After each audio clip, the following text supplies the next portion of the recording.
Hello guys, வணக்கம் and welcome to my YouTube channel miles with Vijesh. So இன்றைக்கி நம்ம பார்க்குறது ஒரு car travel video from Chennai to Tiruvannamalai. So என் கூட என்னோடய ஃப்ரெண்ட்ஸ் வந்துட்டு ராம் அண்ட் முருகன் ஜாயின் பண்ணியிருக்காங்க இன்றைக்கி. ஸோ இவங்க ரெண்டு பேருமே வந்துட்டு பார்த்தீங்கன்னா ஆல்மோஸ்ட் ஒரு 5 இயர்ஸாக கன்சிஸ்டண்ட்டாக எவ்ரி மந்த் வந்து கிரிவலம் போவாங்க. ஸோ நான் வந்து எனக்கு எப்பப்பெல்லாம் டைம் கிடைக்குதோ நானும் அவங்க கூட ஜாயின் பண்ணிட்டு போயிருக்கேன். நீங்களும் எங்கள் கூட வர்ச்சுவலாக ட்ராவல் பண்ணுங்கள். Let's together explore the Tiruvannamalai Girivalam and 8 அஷ்டலிங்கத்தோட டீட்டெயில்ஸையும் பார்க்கலாம். வாங்க வீடியோக்குள்ளே போகலாம். திருவண்ணாமலை சென்னையிலேருந்து ஆல்மோஸ்ட் ஒரு 180 கிலோமீட்டர்ஸ் டிஸ்டன்ஸில் இருக்குது. நீங்கள் காரில் போகிறதா இருந்தால் it will take on an average ஒரு 4 ஹவர்ஸ் ஆகலாம். இதுவே நீங்கள் பஸ்ஸில் போகிறதா இருந்தால் ஒரு 5 ஹவர்ஸ் ஆகும். சென்னையிலேருந்து நிறைய பஸ்ஸஸும் இருக்குது. அதே மாதிரி வந்து நீங்கள் ட்ரெயின் ஃபெசிலிட்டிஸும் அவைல் பண்ணிக்கலாம். ஸோ நாங்கள் இன்றைக்கி எடுத்துகிட்டு இருக்கிற ரூட் வந்து பார்த்திங்கன்னா தாம்பரம், செங்கல்பட்டு, திண்டிவனம், செஞ்சி வழியாக வந்து திருவண்ணாமலை போகிறோம். ஸோ இன்றைக்கி நாங்கள் ஈவினிங் ஒரு 6 o'clock ஸ்டார்ட் பண்ணதுனால வந்துட்டு எங்களால் கோவிலுக்குள்ளே போக முடியாது. ஸோ அதனால் வந்து கிரிவலம் போகிறதா மட்டும்தான் பிளான். இப்போ நீங்கள் பார்க்குறது செங்கல்பட்டில் இருக்கிற ஃபோர்டு ஃபேக்ட்ரி. இது கொஞ்சம் வருஷத்துக்கு முன்னாடி மூடி இருந்தாங்க. ஸோ இப்போ வந்துட்டு திருப்பி இன்ஜின்ஸ் மட்டும் மேனுஃபேக்சர் பண்ணுறதுக்காக வந்து ஓப்பன் பண்ணியிருக்காங்கன்னு நினைக்கிறேன். ஸோ உங்களுக்கு எதாவது டீட்டெயில்ஸ் தெரிஞ்சிருந்தால் கமெண்ட்ஸில் மென்ஷன் பண்ணுங்கள். இங்கேருந்து திருவண்ணாமலை வந்து ஒரு 140 கிலோமீட்டர்ஸ் இருக்குது. ஸோ இன்னும் ஒரு 2 ஹவர்ஸ் ஆகலாம். ஸோ ஈவினிங் ஆனதுனால வந்துட்டு ஒரு காஃபி பிரேக் எடுக்கலான்னு சொல்லிட்டு ஸ்டாப் பண்ணியிருக்கோம்.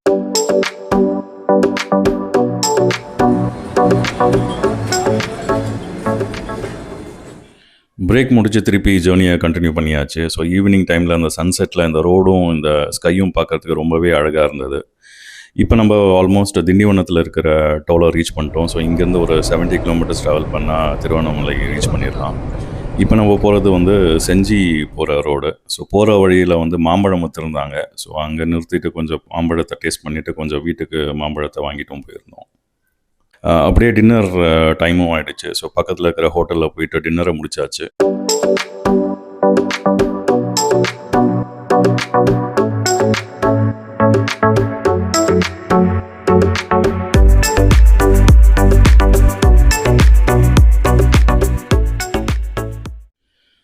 இப்போ நம்ம திருவண்ணாமலை ரீச் பண்ணிட்டோம். ஸோ நீங்கள் பார்க்குறது வந்து அண்ணாமலையார் கோவிலில் இருக்கிற நார்த் சைடில் இருக்கிற அம்மணி அம்மன் கோபுரம். அது பக்கத்துலேயே வந்து பார்க்கிங் கிடச்சிது. ஸோ அதனால் அங்கே பார்க் பண்ணிவிட்டு நாங்கள் நடக்க ஆரம்பிச்சிட்டோம். இந்த கோவிலில் பார்த்திங்கன்னா 4 கோபுரம் இருக்குது. ஸோ ஒன்று ஈஸ்ட்டு, வெஸ்ட்டு, நார்த்து, சவுத்தில் எல்லா டைரெக்ஷன்லையும் வந்துட்டு கோபுரங்கள் இருக்குது. அதில் மெயின் கோபுரம் பார்த்திங்கன்னா வந்து ஈஸ்ட்டில் இருக்கிற ராஜகோபுரம். இப்போ நீங்கள் பார்க்குறது அந்த கோபுரம் தான். ஸோ யூஸ்வலாக வந்துட்டு கிரிவலம் போகிறவங்க எல்லாருமே வந்துட்டு இங்கே கற்பூரத்தை ஏற்றிட்டு இங்கே ப்ரே பண்ணிட்டு தான் வந்து நடக்க ஆரம்பிப்பாங்க. ஸோ நாங்களும் அங்கே ப்ரே பண்ணிவிட்டு எங்களோட கிரிவலத்தை ஸ்டார்ட் பண்ணிட்டோம்.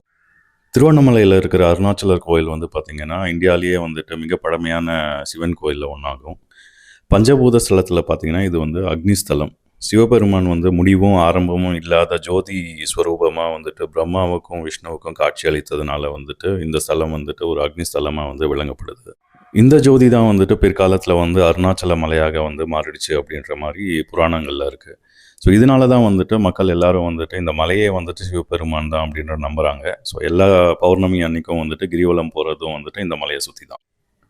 இப்போ நீங்கள் பார்க்குறது வந்துட்டு இந்திரலிங்கம். ஸோ இதுதான் வந்துட்டு கிரிவல பாதையில் வர ஃபஸ்ட்டு லிங்கம். இது வந்து ராஜகோபுரத்துலேருந்து ஒரு 100 மீட்டர்ஸ் டிஸ்டன்ஸ்லேயே இருக்குது. இந்த லிங்கத்தை வழிபடுறதுனால வந்துட்டு உங்கள் வாழ்க்கையில் வந்து வெற்றி, புகழ் மற்றும் முன்னேற்றம் கிடைக்க அருள் புரிவதாக நம்பப்படுகிறது. இந்த கிரிவலத்தோட டோட்டல் டிஸ்டன்ஸ் பார்த்திங்கன்னா வந்து ஆல்மோஸ்ட் ஒரு 14 கிலோமீட்டர்ஸ் வரும். சுற்றி 8 லிங்கம் இருக்குது. ஸோ அதில் வந்து ஃபஸ்ட்டு ஏற்கனவே வந்து நம்ம இந்திரலிங்கத்தை பார்த்துட்டோம். ஸோ அடுத்தது வந்துட்டு நம்ம பார்க்குறது வந்துட்டு அக்னி லிங்கம். இந்த லிங்கம் வந்துட்டு மெயின் ரோட்லேருந்து கொஞ்சம் தள்ளி இருக்குது. ஸோ நீங்கள் வந்துட்டு ஒரு தெருவுக்குள்ளே போகணும். ஏதோ ஒரு கன்ஸ்ட்ரக்ஷன் நடந்துக்கிட்டு இருக்குது இப்போதைக்கு. இந்த லிங்கத்தை வழிபடுறதுனால வந்துட்டு உங்கள் நோய்கள் இல்லை ஏதாவது நெகட்டிவ் தாட்ஸ் இருந்துச்சுன்னா அது வந்துட்டு நீங்கப்படும் அப்படின்ற மாதிரி நம்புகிறாங்க. அதே மாதிரி வந்து உங்கள் உடல் வலிமையாக்கவும் வந்துட்டு இந்த லிங்கத்தை வழிபடுறதுனால வந்துட்டு உங்களுக்கு ஒரு நல்ல ஹெல்த் கிடைக்கும் அப்படின்ற ஒரு நம்பிக்கையும் இருக்குது. இந்த கிரிவல பாதையில் பார்த்திங்கன்னா வெறும் சிவலிங்கம் மட்டும் இல்லாமல் வந்துட்டு மற்ற சின்ன சின்ன கோவில்களும் நிறையா இருக்குது. அதில் சில கோவில்களை வந்துட்டு கேப்சர் பண்ணியிருக்கேன். இங்கே கோவில்கள் மட்டும் இல்லாமல் நிறைய மடங்கள் மற்றும் ஆசிரமம் இருக்குது. அதில் முக்கியமான ஆசிரமம்னு பார்த்திங்கன்னா வந்துட்டு ஸ்ரீ சேஷாத்ரி சுவாமிகள் ஆசிரமம். இவர் காஞ்சிபுரத்தில் பிறந்தவர். 1889 வந்துட்டு திருவண்ணாமலை வந்தார். அதுக்கப்புறம் அவர் வாழ்க்கை ஃபுல்லாகவே சிவனுக்கு சேவை செஞ்சு இங்கேயே வந்து இறந்தார். இவர் தான் வந்து ரமண மகரிஷியை வந்து கண்டறிஞ்சு அவருக்குள்ளே வந்து ஒரு தெய்வீக சக்தி இருப்பதாக வந்து உணர்ந்தார். அதுக்கப்புறம் நம்ம பார்க்க வேண்டிய ஆசிரமம்னு பார்த்தீங்கன்னா வந்து ஸ்ரீ ரமணர் ஆசிரமம். இது வந்துட்டு மலைக்கு ஒட்டியே வந்துட்டு இருக்குது. ஸோ இதுக்குள்ளே தான் வந்துட்டு ரமணர் வந்துட்டு வாழ்ந்தார். இந்த இடத்துல தான் வந்துட்டு அவர் இறக்கவும் செஞ்சார். அவருடைய சமாதியும் இங்கே இருக்குது. ஸோ இங்கே பார்த்தீங்கன்னா வந்து இந்தியன்ஸ் மட்டும் இல்லாமல் வந்துட்டு நிறைய ஃபாரினர்ஸும் வந்துட்டு நிறைய இங்கே வந்துட்டு தங்கியிருக்காங்க, யோகா பண்ணுறாங்க, மெடிடேஷன் பண்ணுறாங்க.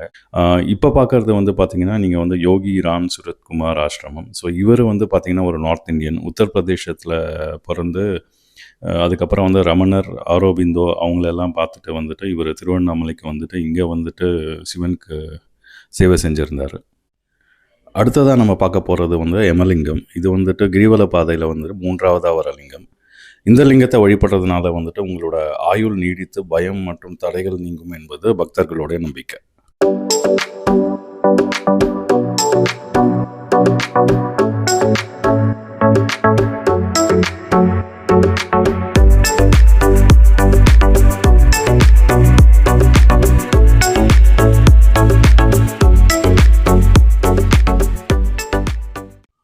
ரொம்ப தூரம் நடந்து வந்ததுனால டயர்ட் ஆகிடுச்சு. ஸோ ஒரு கரும்பு ஜூஸ் குடிக்கலாமா?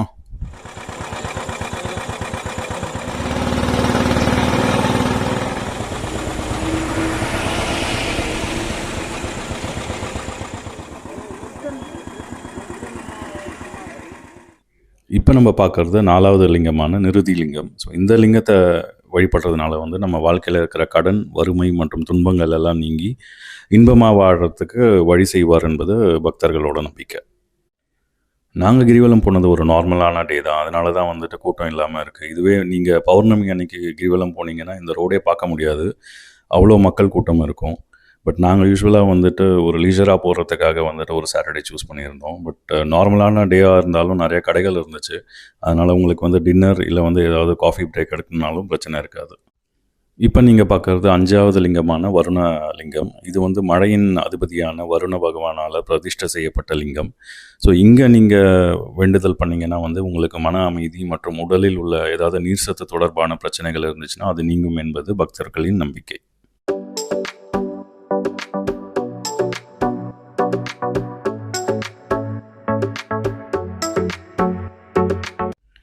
இப்போ நீங்கள் பார்க்குறது 6வது லிங்கமான வாயு லிங்கம். இது வந்துட்டு காற்றின் அதிபதியான வாயு பகவானால் பிரதிஷ்டை செய்யப்பட்ட லிங்கம்.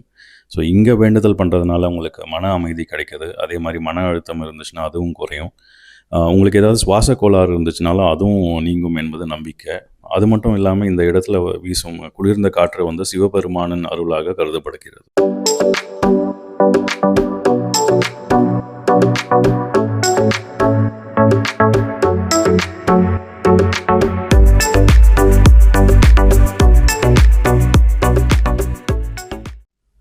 அடுத்ததாக நம்ம பார்க்க போகிற லிங்கம் வந்துட்டு 7வது லிங்கமான குபேரலிங்கம். ஸோ இது வந்துட்டு செல்வத்தின் அதிபதியான குபேரனால் வந்துட்டு பிரதிஷ்டை செய்யப்பட்ட லிங்கம்.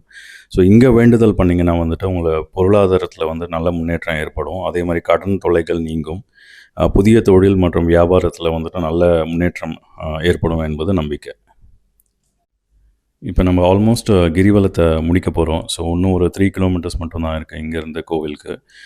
நம்ம ஏற்கனவே 7 லிங்கத்தை பார்த்தாச்சு. கடைசியாக இருக்கிறது வந்துட்டு ஈசான்ய லிங்கம். ஸோ ஈசான்ய லிங்கம் வந்துட்டு இருக்கிறதுலேயே வந்துட்டு மிகவும் அமைதியான ஆன்மீக சக்தி வாய்ந்த லிங்கமாக கருதப்படுகிறது. ஸோ இங்கே வேண்டுதல் பண்ணிங்கன்னா வந்துட்டு உங்களோட கல்வி, அறிவு மற்றும் வந்துட்டு நல்ல முடிவு எடுத்தல் திறன் வந்துட்டு அதிகரிக்கும் என்பது பக்தர்களின் நம்பிக்கை.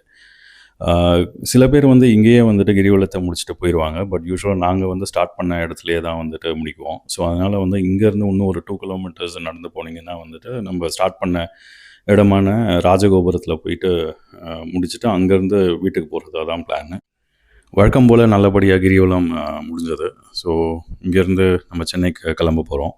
ஸோ ஹோப்ஃபுல்லி இந்த வீடியோ உங்களுக்கு பிடிச்சிருக்கும்னு நினைக்கிறேன். இன்கேஸ் பிடிச்சிருந்தா நம்ம சேனலை சப்ஸ்கிரைப் பண்ணுங்கள், லைக் பண்ணுங்கள், ஷேர் பண்ணுங்கள். மீண்டும் அடுத்த வீடியோவில் சந்திக்கும் வரை நன்றி, வணக்கம்.